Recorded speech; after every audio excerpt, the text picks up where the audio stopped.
Hello friends, welcome to all of you on my YouTube channel Sarkari Bharat. दोस्तों, आज की इस वीडियो के अंदर हम बात करने वाले हैं यूपी टीजीटी मैथ्स का पेपर जो 2021 में हुआ है।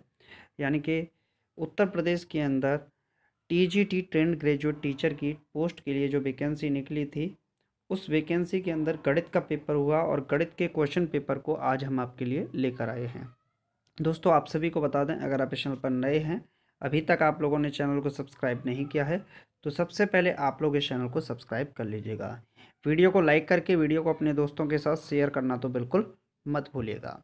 आज की इस वीडियो के अंदर हम बात करने वाले हैं कि गणित का पेपर किस लेवल का रहा, कैसा पेपर आया। मेरे हिसाब से तो बहुत ही ज़्यादा आसान पेपर, मतलब इतना लॉलीपॉप टाइप का सवाल पेपर मैंने आज तक नहीं देखा।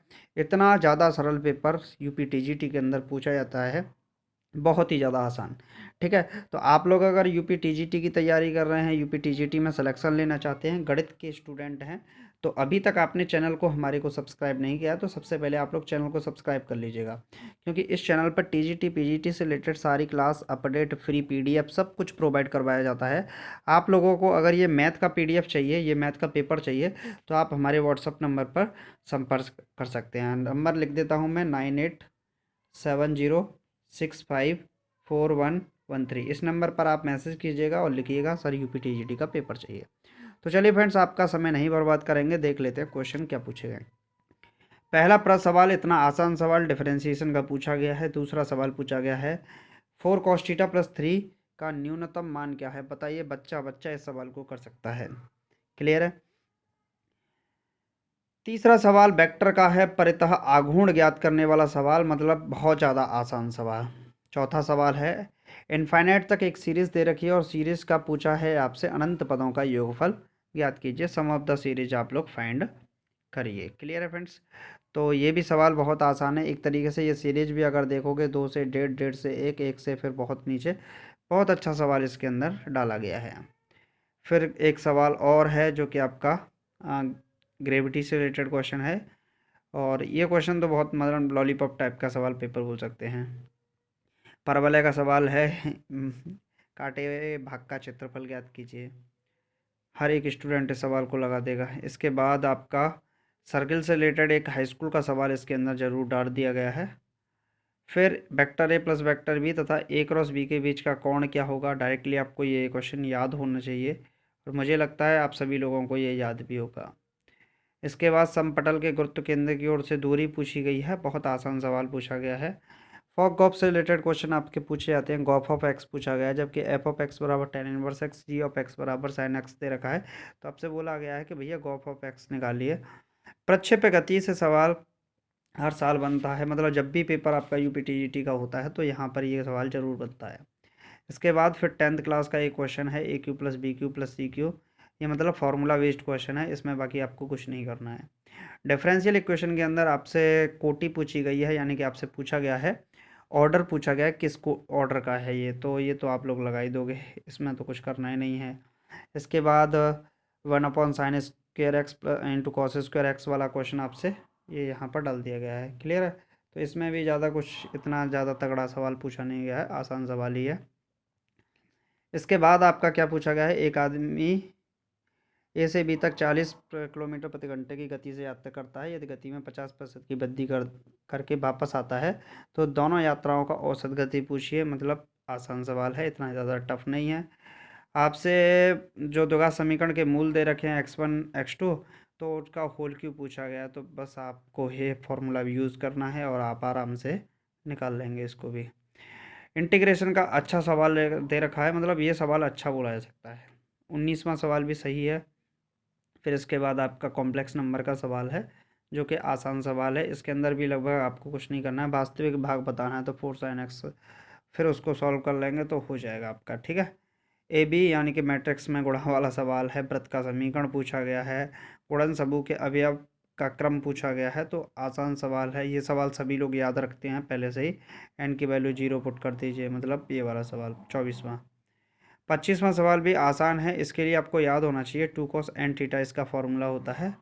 तो ये जिसने भी पेपर दिया है, ये अच्छा पेपर दिया है, उन्होंने सॉल्यूशन उन्होंने लिखा है, तो बहुत अच्छा है इस उनके लिए ये। ठीक है। तो इसके बाद हम बात करते हैं डिफरेंशिएशन का क्वेश्चन आपसे पूछा गया है, प्रोबेबिलिटी का क्वेश्चन आपसे पूछा गया है, फिर रेशियो बेस्ड क्वेश्चन है, फिर यहाँ पर एक क्वेश्चन चक्रवृद्धि ब्याज का पूछा गया है। ये सवाल मुझे बहुत अच्छा लगा। कॉम्प्लेक्स नंबर का ये सवाल तो मतलब बच्चा बच्चा कर देगा, इसमें तो कोई बात ही दोहराए वाली बात नहीं। यही सवाल आपका पीजीटी के अंदर भी पूछा गया था। ये जो आपका ये वाला सवाल है, यही क्वेश्चन पीजीटी के अंदर और इसमें भी रिपीट कर दिया गया है। क्लियर है फ्रेंड्स। फिर उसके बाद डिटरमिनेंट मैट्रिक्स से रिलेटेड कुछ प्रॉपर्टीज़ हैं जो कि पूछी गई हैं आपसे। तो आसान है, इनको भी इतना डिफिकल्ट नहीं बोल सकते। एक्स से स्वतंत्र पद ज्ञात कीजिए, समांतर चतुर्भुज की भुजाएं दे रखी हैं, विकर्ण दे रखा है, दूसरे विकर्ण का समीकरण आपसे पूछा है।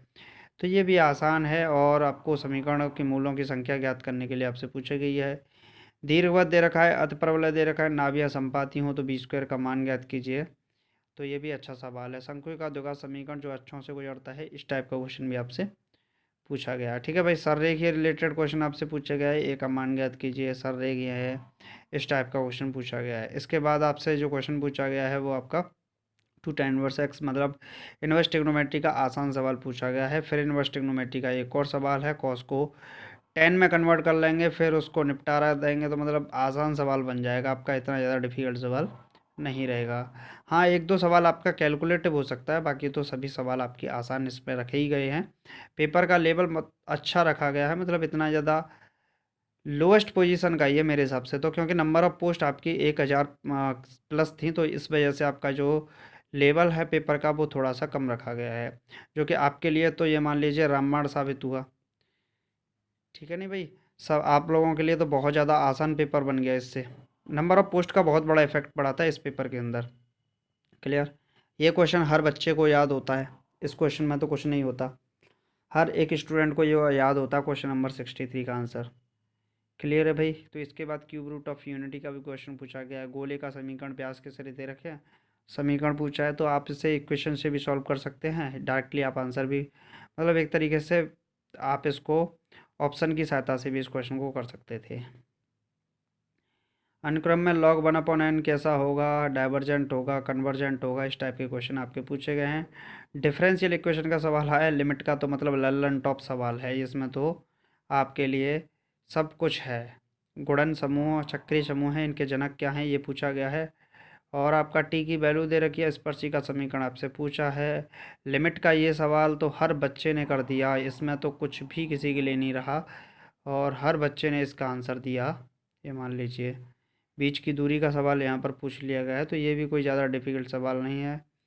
ये दे रखा है एक शून्यक -1 है, तो दो अन्य शून्यकों का गुणनफल ज्ञात कीजिए। तो ये भी आसान सवाल ही है, आप लोग इस क्वेश्चन को भी सॉल्व कर सकते थे। समांतर श्रेणी का लल्लन टॉप टाइप का सवाल, मतलब वही सवालों में से एक सवाल फिर से रिपीट कर दिया उन लोगों ने, तो ये आपके लिए काफ़ी ज़्यादा हेल्पफुल रहे होंगे।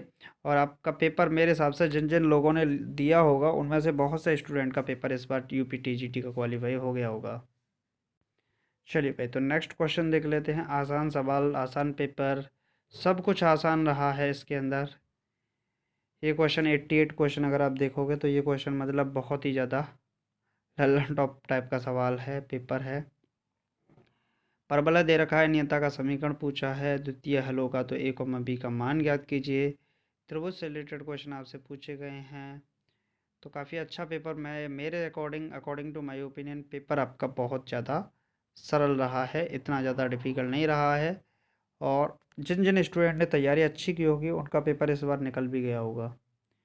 ठीक। टीजीटी के लिए तो ये मान लीजिए बेस्ट है। हाँ, पीजीटी में आपका ग्रेजुएशन का कोर्स जो होता है वो थोड़ा सा परेशान कर सकता है, बाकी टीजीटी तो आपका ये मान लीजिए सरल ही पेपर रहा है। क्लियर है। तो 125 क्वेश्चन आते हैं इसके अंदर।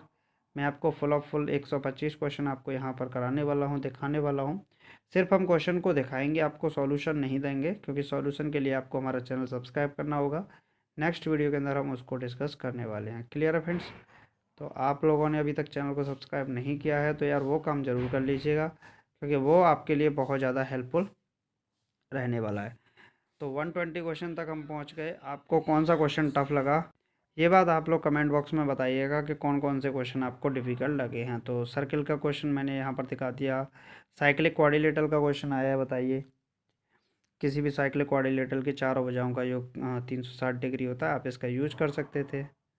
ठीक, यहाँ से निकाल सकते हो चक्रीय चतुर्भुज के सम्मुख कोणों का योग 180 डिग्री होता है। दो समीकरण बना के इसको सॉल्व कर सकते थे। तो इस टाइप से आप इस क्वेश्चन को सॉल्व कर सकते थे। और यहाँ पर कंटिन्यूटी का ये सवाल तो लल्लन टॉप सवाल है, इसके लिए कुछ नहीं कहा जा सकता।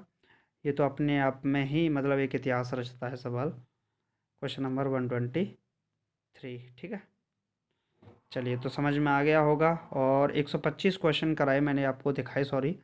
125 में से कौन सा क्वेश्चन डिफ़िकल्ट लगा वो बताइएगा। और आपने अगर इसको सॉल्व किया है तो इन क्वेश्चंस के आंसर आप लोग कमेंट बॉक्स में लिखिएगा, देखते हैं कौन कौन स्टूडेंट लिखता है।